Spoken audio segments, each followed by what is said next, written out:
Welcome to the On the Edge podcast with your host, Scott Groves. Hey, what's up, everybody? It's Scott Groves from the On the Edge podcast. I'm here with my old and one of my closest friends, Josh Painter. And because he's a prolific drummer, in addition to an author, a business owner, a realtor, he realized that the intro music to the On the Edge podcast is as close as you can get to a Guns N' Roses riff without getting sued for copyright infringement. So thanks for pointing that out and recognizing that. It's funny, as I was sending the calendar invite for this podcast, which is going to be much shorter than Josh and I could actually do. We could talk for about 8 hours on camera. I noticed that your email in my context still says Josh QLM Painter from the Quantum Leap Mastermind where we met. And that's a crazy story for both of us, man. So do you remember where we met like 8 years ago at that fateful mastermind? Yes. So we went to an event that was 2 days long and actually didn't meet at the event. We met at dinner at the end of the event. We ended up sitting across from each other. And I remember distinctly either Hal or John saying, some of you will end up becoming friends and some of you will start businesses together. And we've done both.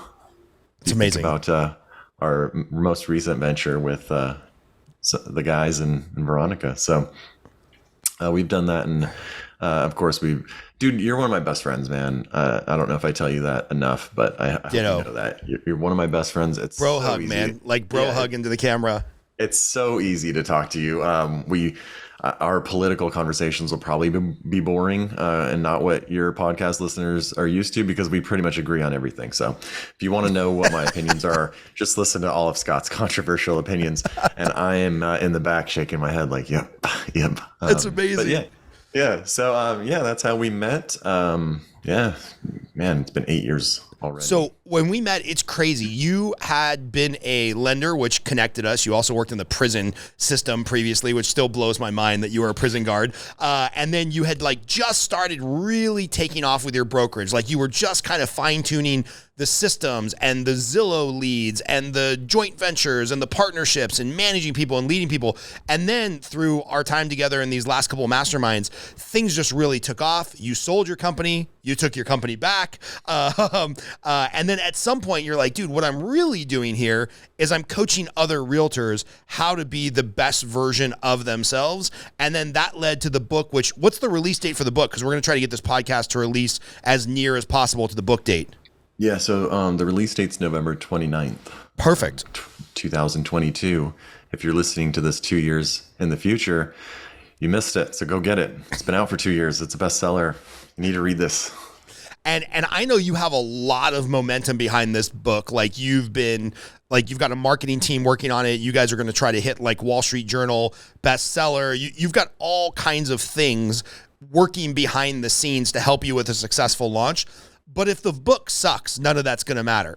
And I haven't had a chance to read the book yet. I already pre-ordered my copy of it, and all of my coaching clients will be getting it because I know you and I know a fair amount that's in the book because we've been talking about your writing process and all that stuff. So why don't you first tell us about the book and why it matters? And fuck, man, why another self-help coaching blah, blah, blah, blah, blah book when, we've read them all. You've probably got a shelf full of them behind you. Like, why one more coaching self-help guru book from a guy who's been really successful?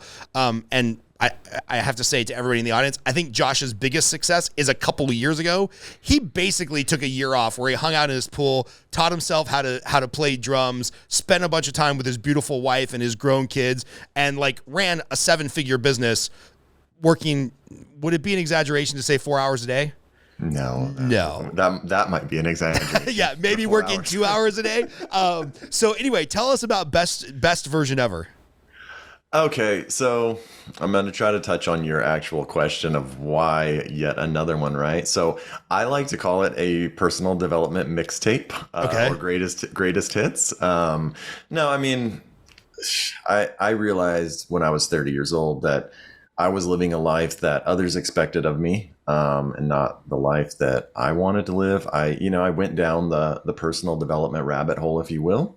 And in that process, I realized that there were a lot of people living this same life that others expected of them. And, they don't all necessarily know that there's another way.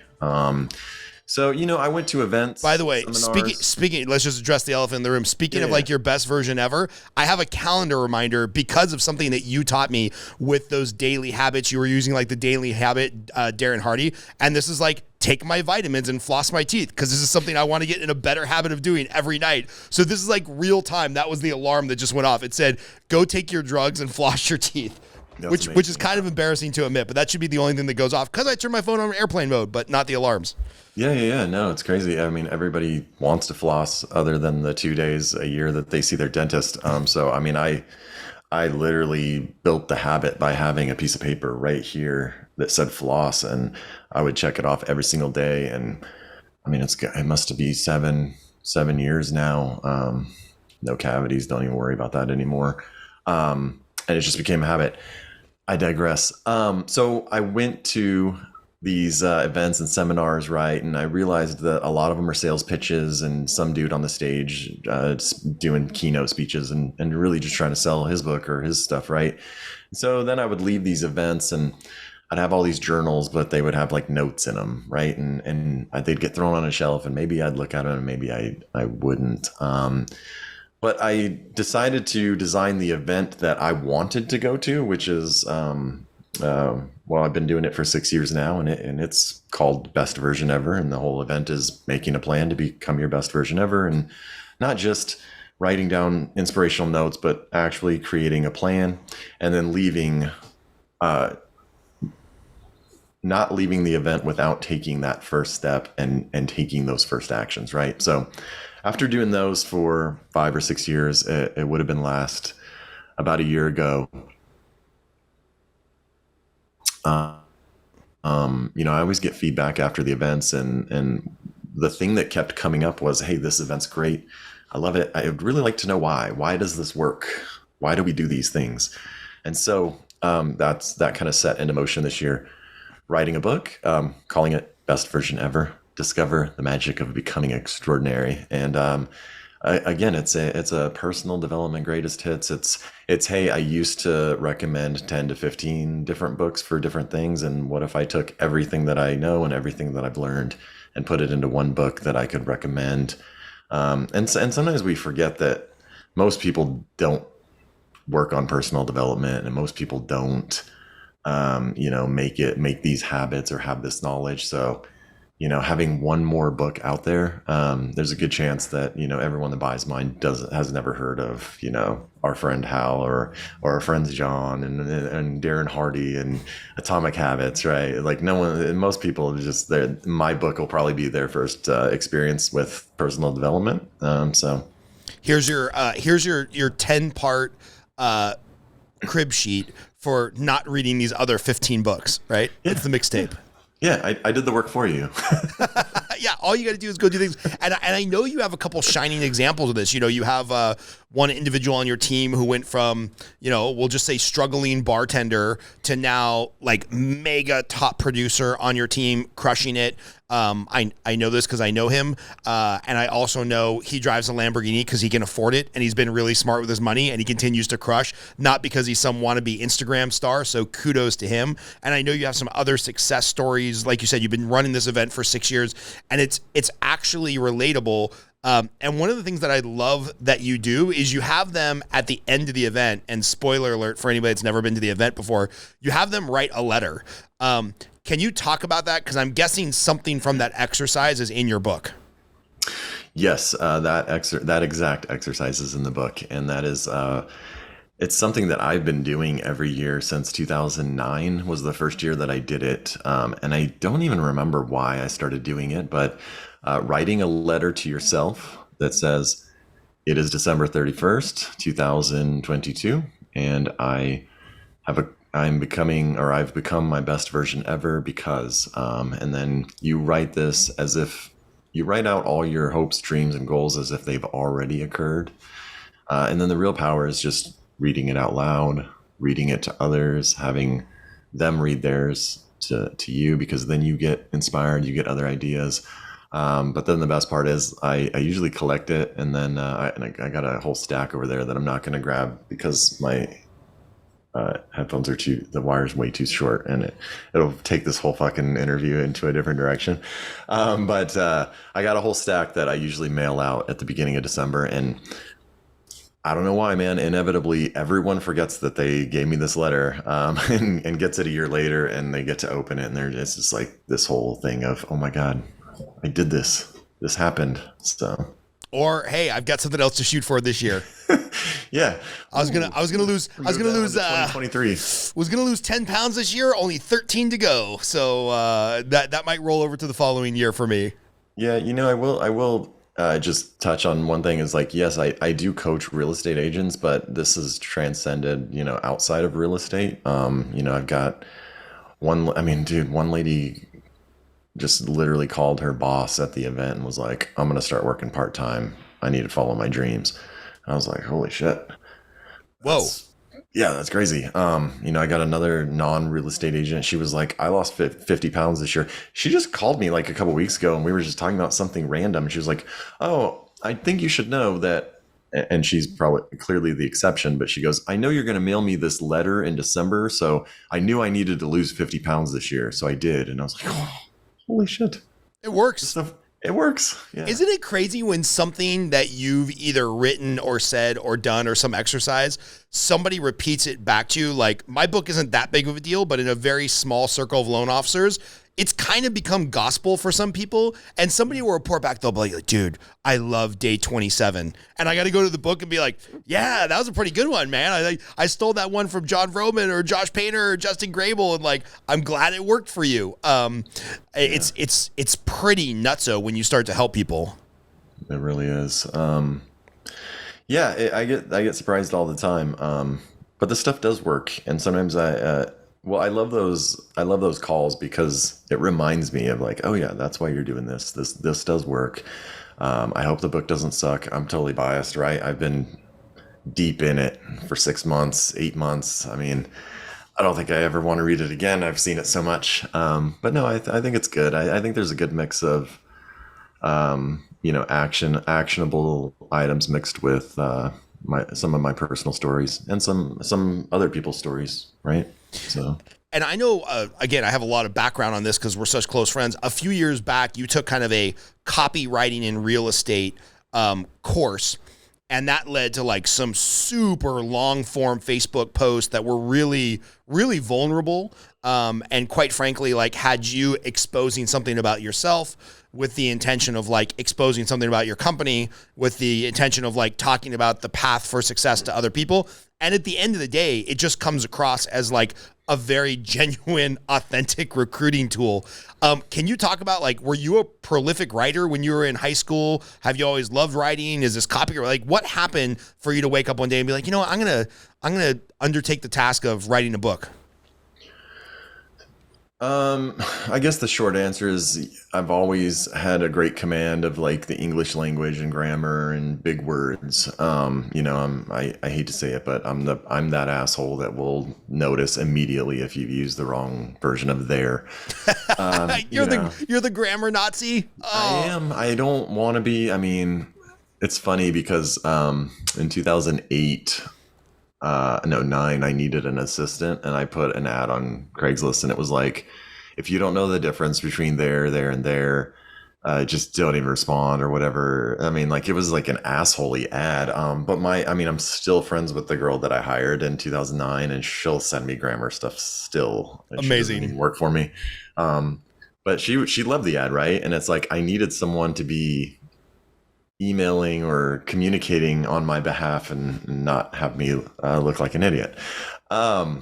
Where was I going with that? So, I mean, in that sense, I didn't do well in school because I just didn't give a shit. But I mean, yeah, I think I was always good at reading and writing. And so.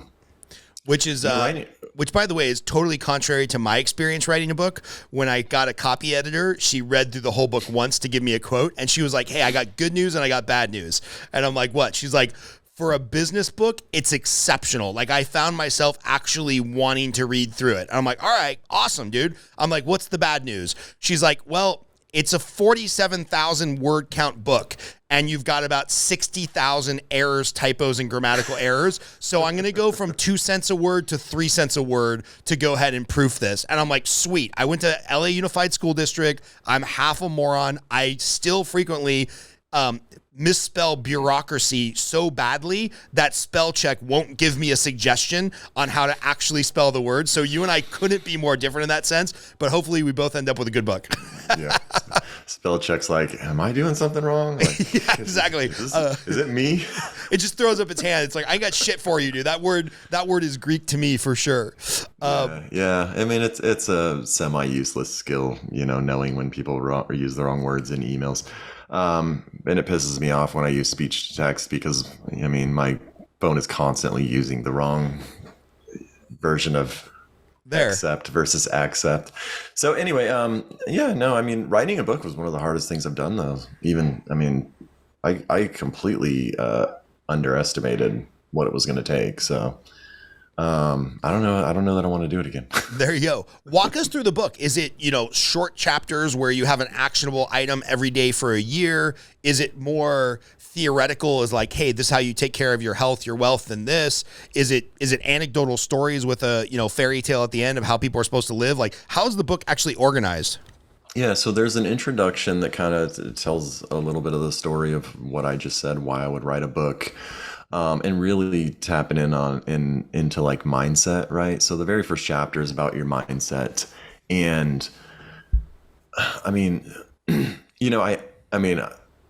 we're friends, so we're just free flowing. But it's kind of weird because the acronym is MAGIC, right? M.A.G.I.C. And the subtitle of the book turned out to be "Discover the Magic of Becoming Extraordinary," but the chapters spell Magic, M-A-G-I-C. And so if I'm just going through them, the very first chapter is about your mindset, right? Dude, I start with like, the chances of you being born are 1 in 400 quadrillion. You came out of the womb having won the very first race that you've ever entered. You're a fucking champion, right? Like, if that doesn't inspire you to, start eating better and not watch so much television, I don't know what will. But then, just the whole like idea that anything that you've seen someone else do is proof that it can be done. It's just changing limiting beliefs, really keying in on like, life is short. What do you want to do? A lot of people don't know what their life's purpose is. So I make the claim that your life's purpose is to become your best version ever. And it's not a finish line that you ever cross. It's more like milestones that you hit all along the way. And the cool thing is, it doesn't have to be achieve, right? Like I make a point in there that for some people, their best version ever just means, I might have even gotten this line from you. Like it just means like I make 40 grand and I go surfing every day, right? Totally. I didn't say that in the book. I just said that you go surfing every day, right? It doesn't matter how much you make, but like you get to decide what your best version ever is. And we even touch on like what's called the spotlight effect, right? It's this idea that everyone is this movie star of their own life in their head, but at the same time, the dichotomy is in everybody else's head, you're just a supporting character in their movie that they're the star of. And so you really see this a lot when Mark just sent us that quote a few minutes ago that really was like a great example of it. Matter of fact, I'm gonna pull it up because Mark was so good. Mark hit on the spotlight effect. He says, at age 20, we worry about what others think of us. At age 40, we don't care what they think. At age 60, we discover that they have not been thinking of us at all. And it's so true, man. And so like another example of that is you're in a group photo and someone takes a photo and then they go, oh, how does this look? The first thing you do is you key in on yourself, right? Like there could be 10 people and you're like, how did I look in that photo? And so sometimes that photo is ruined maybe for you because you're like, oh, hair was out of place or my eyes were shut. But the problem is everyone else is looking at themselves and they probably didn't even look at you in the photo. Right. Like, they could look at the photo and never see you. And this is more of like this freeing idea of like, look, there's a spotlight effect on you from you, and you created that, but no one else gives a shit about you. They really don't. And it's not meant to be like this depressing thing. It's meant to be this freeing thing of like, go do what you want to do. Right. Live the life that you want to do. Because all these people that you think they're watching you, they're not. They're Right. watching themselves. So. And usually if somebody is watching you, it's really just a projection of whatever they suck at, right? Because it's like, I saw John Vroman, our buddy, dancing the other day at this Father's thing, and he always likes to talk about how his wife loves dancing and he hates dancing.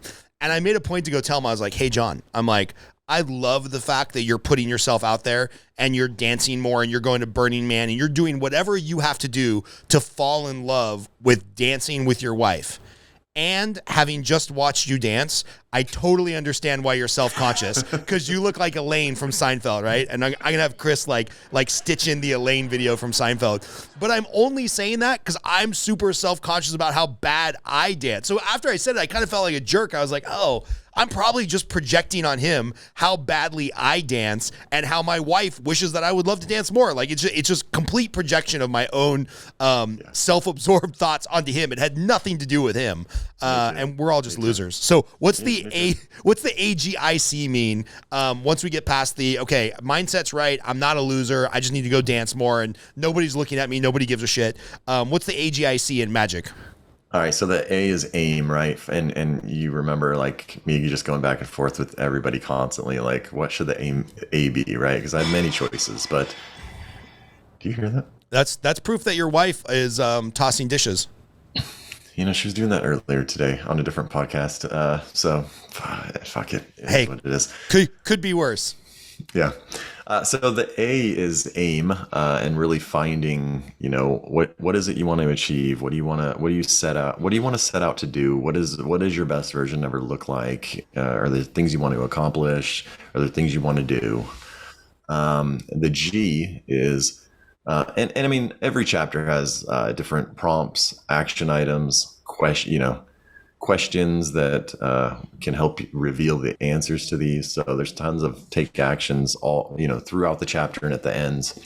And then G is game plan, right? Once you know what you want to do, actually formulating. And that's where like we bring in like just even the idea of what we talked about earlier, right? Having this reminder pop up on your phone, having the paper next to you to remind you, right? And then I is immersion. So one of and that's even like finding mentors. Did you say immersion? Mm-hmm. Love it. Yeah, like really immersing yourself. I mean, the best way to put it is like you could say, I want to learn Spanish, or you could move to Mexico. One of those is going to be immersion, right? When I and I use this example in the book, when I wanted to learn how to play drums, I really immersed myself in it, right? I signed up for lessons. I flew to Canada to do a drum camp for a week. I flew to Ireland and did a drum camp for a week. I joined. When you told me that, by the way, when you're like, I'm going to Ireland by myself for a drum camp, I remember rolling my eyes and be like, dude, does he have like a second family somewhere? Because that's the most bullshit excuse I've ever heard to get away from your wife as an adult. You're like, no, man, it's like summer camp for adults where you play drums like 8 hours a day. And I'm like, this is the craziest and coolest thing I've ever heard. Right next to your, I want to be better at softball, so I hired a softball hitting coach. That's the best all-time Joshism. Like, I don't want to suck at things, and if I'm going to play softball and I'm going to be out there having fun, I'm going to be able to connect with the ball and hit a home run. So kudos to you for living the immersion. And then shortly after that, you went to a BJJ camp for a week and fully immersed yourself in there. You got me addicted to this immersion principle. I'm like, well, if I'm going to do jiu-jitsu, I'm going to do 100 private lessons, and I'm going to find an excuse to leave and go to a jiu-jitsu camp for a week. And yes, I'm very much following in your immersion footsteps. It's the fastest way to learn something is the immersion thing. So that's why I gave it its own chapter. And I was doing that. I found out I was really close to an acronym, M.A.G.I.C. So I and C really fell into place. But yeah, I mean, there's other examples of the immersion in there. But even when I was learning drums, I joined a band just to force me to like learn some songs that I would have never set out to learn on my own. Even talk about like just reading product reviews online just to kind of like get the feel of whatever thing you're trying to learn. Discussion boards, all Facebook groups, all that good stuff. And then the C is consistency, right? It's the actual steps to turn these things that you've learned into consistent habits over time. And then after the magic chapters, the last chapter is called Becoming. And it's the idea that, okay, you've worked on yourself. Now, how does this translate to helping others and giving back? So the whole Becoming chapter is about, your best version ever. You almost can't become your best version ever unless you're helping others become their best versions ever. Man, I don't know if this is apropos, but I just finished doing a 3-day business planning event similar to what you do because we had a lot of the same mentors. And I think Chris actually is going to cut this into a clip. If I forgot to tell you this, Chris, we need to do it. I talked about how I hate, this was on Tuesday, I hate bullshit affirmations of, I am a money magnet, I am a millionaire, like all those things people say. It's like, no, you're not that thing yet. And something you and I have talked about, and we've talked about in other mentorship circles we're in, is like, when you're saying those affirmations or when you're writing down, like, I am becoming the type of person that eats healthy, right? I am becoming the type of person that flosses every day. I'm becoming the type of person that practices the drums 1 hour a day. I'm becoming the type of person that's not scared to make the sales call.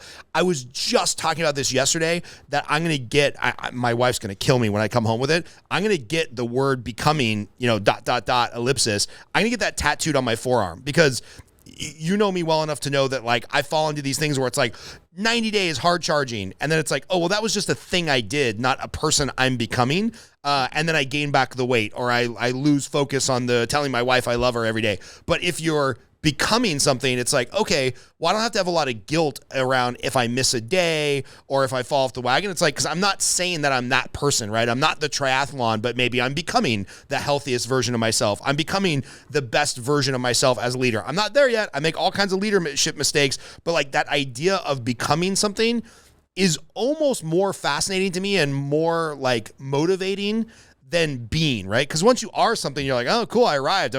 I can play this Pearl Jam song on the drum, but becoming the person that could play that Pearl Jam song on the drums, that's kind of more interesting. I don't know if that's what was in your mind when you're writing this chapter, but I feel like you and I have had enough conversation around this that it's going to be a tattoo on my arm. Yeah, I mean, everything that you just said is quite honestly straight out of my book. I did talk about affirmations being bullshit. I did talk about writing them as they're happening, not that they've happened, because your brain very much knows when you're a fat piece of shit and you're lying. Right. So yeah, we definitely talked about that. And we definitely talked about, not being hard on yourself and knowing that life's a journey. We all run into things.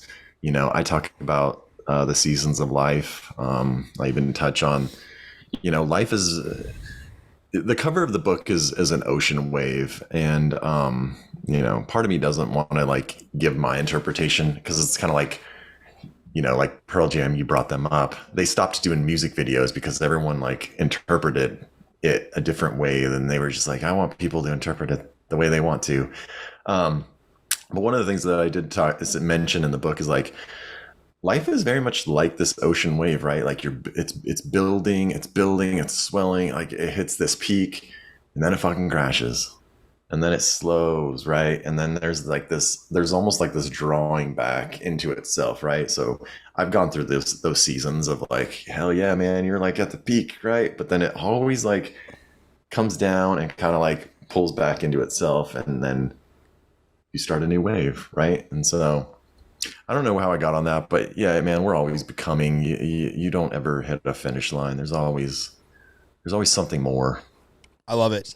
One of the things I love about the book and about you and about kind of what you want to accomplish is, frankly, you have nothing to sell, right? It's like you've put a lot of time, energy, a massive amount of money with project collaborators into this book to put it out to the world. And I know, because we've talked about it, you don't have a secret mailing list that's going to sell them a $49.99 product that's going to upsell them to the $2,500 mastermind that's going to have them buy $30,000 coaching, which is why a lot of people write books these days. Like, it feels weird using the word because I know you're a businessman, but you're almost doing this altruistically, right? Like, it's like, I want to put it out into the world and just see what happens. So can you talk a little bit from that stance? Like, if you want to talk about how much money you put in the book, fine, whatever. But like, what's your hope for the book? Like, what's the journey been, and what's your hope, since you don't have a product you're selling? You're not like, hey, these are 10 steps to opening your own brokerage as a real estate agent. Work for me, and I'll show you how to do that. Like, that's not what this is about. So what's kind of been the project management of writing the book, and then what's your hope for the book?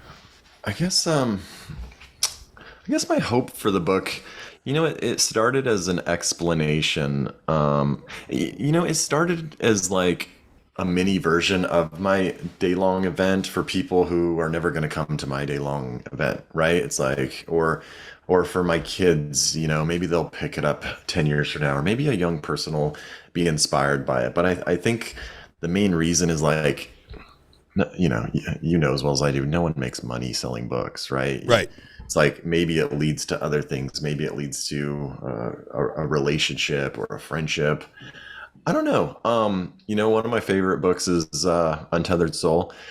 He wrote a secondary book called The Surrender Experiment, which I thought was okay, but you can pretty much get the whole idea of it, which is sometimes in life you just surrender to things and just kind of see what happens. So I'm very much seeing what happens. I do love running my all-day event, Best Version Ever. I would love to kind of make that its own thing. So if anything came from the book, I would hope it would be that I could do more of those events, maybe take them into companies, turn it into a team building thing for the day.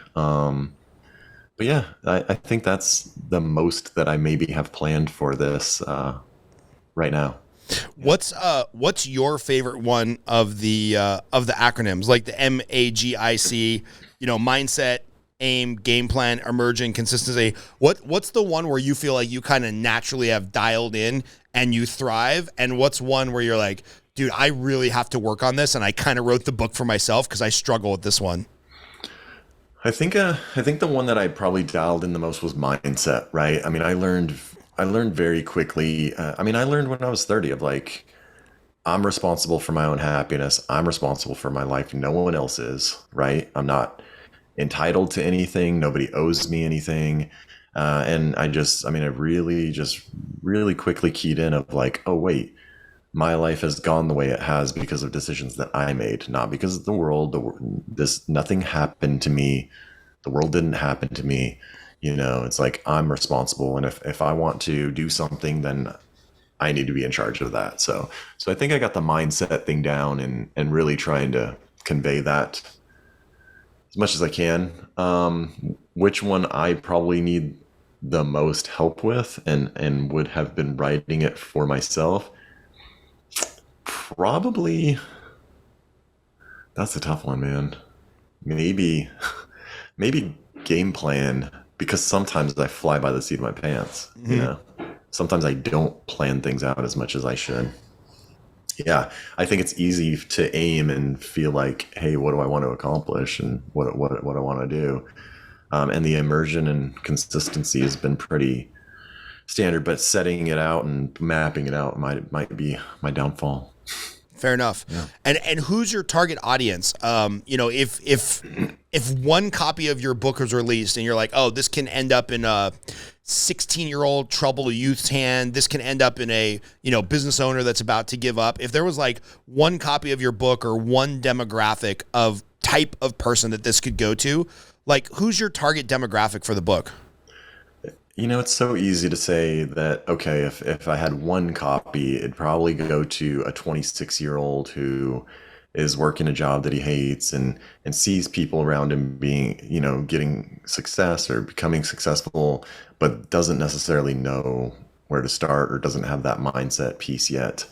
Having, because I got asked that question earlier today, and it's like, well, it's easy for me to see the young person, but if I'm being honest, I'm probably seeing young me in this, and man, I wish I would have known this, and I wish someone would have told me this, right? So I probably am seeing younger me and being like, what would I tell younger me? And having said that, I really think that, there's really no age limit on this information and when it would expire. I could see it helping someone in their 40s. Yeah. Too. Are your kids going to like the book? And for context, you got 2 kids in their 20s. Are they going to like the book, or is it going to feel like dad's being preachy or judgmental? Or do you think your kids will pick it up and be like, fuck, man, my dad's pretty sharp?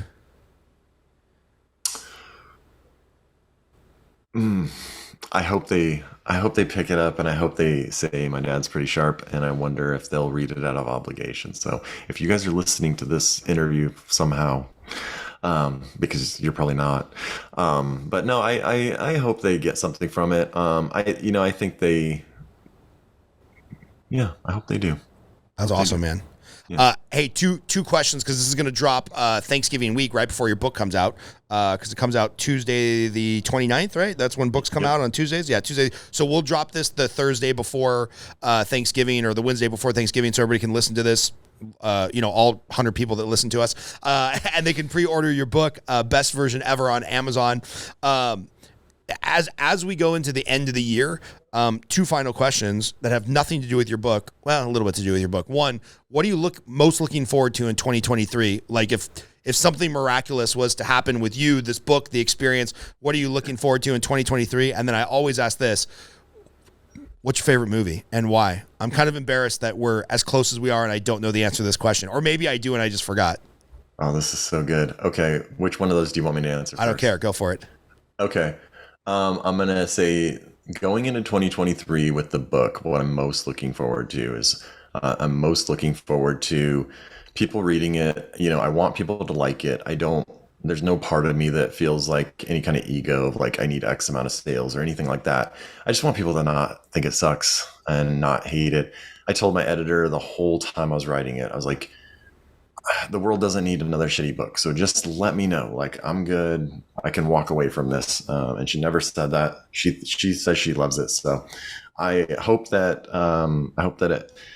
so I like the dedication. I said, I hope I don't mess this up, but the dedication was, to your 20-year-old self and your 80-year-old self. I hope you make them both proud. And so that would be, my hope is that the book, helps enough people and gets good feedback. And of course leads to me being able to do more of the event, because that's what I love doing. My favorite movie of all time, hands down, I don't even have to think about this, is Good Will Hunting. Oh, such a great movie. It's so good. And I try to, like, my wife's even like, why do you like that movie so much? And I was like, because I think that I was that asshole kid that could have done so well in school, but I just didn't give a shit. So to see some other kid who could do well in school and literally chooses not to, and chooses to use his intelligence whenever he feels like it, but not when it's expected of him, I'm sure there's probably some part of me that keys in on that. But yeah. I mean, it was just like such a great movie, like such little like production value, like an actual good storytelling, Yeah. How long's it been since you watched that?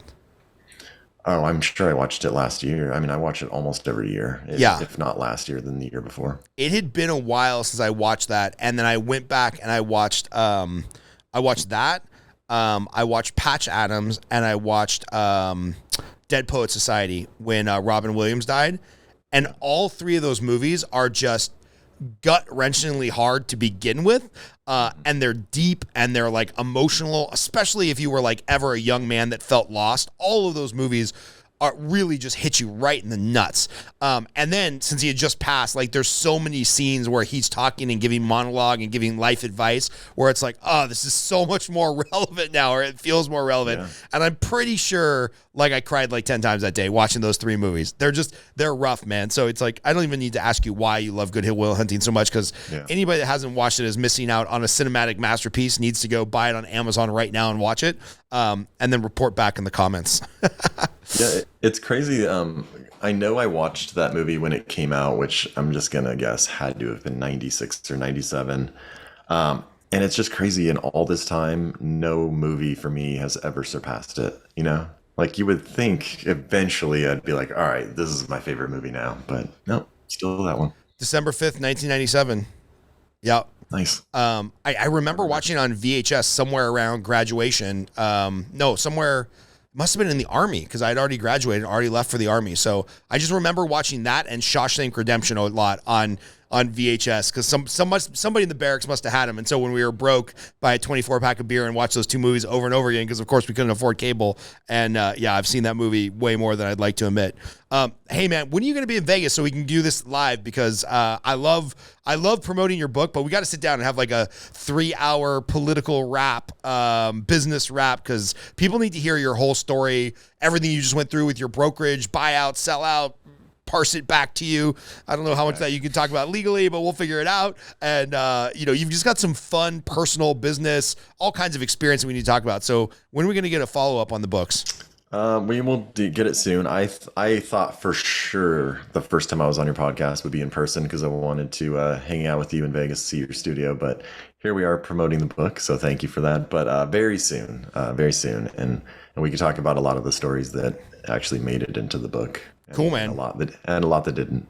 Well, good luck on the release. Everybody, I know Josh. I know what's in his heart. I know more or less what's in the book just from knowing him so well the last almost 10 years. Buy the book, and we'll see you soon, man.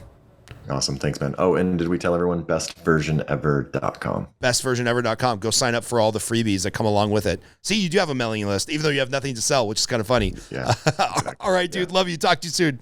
You too, man. Bye.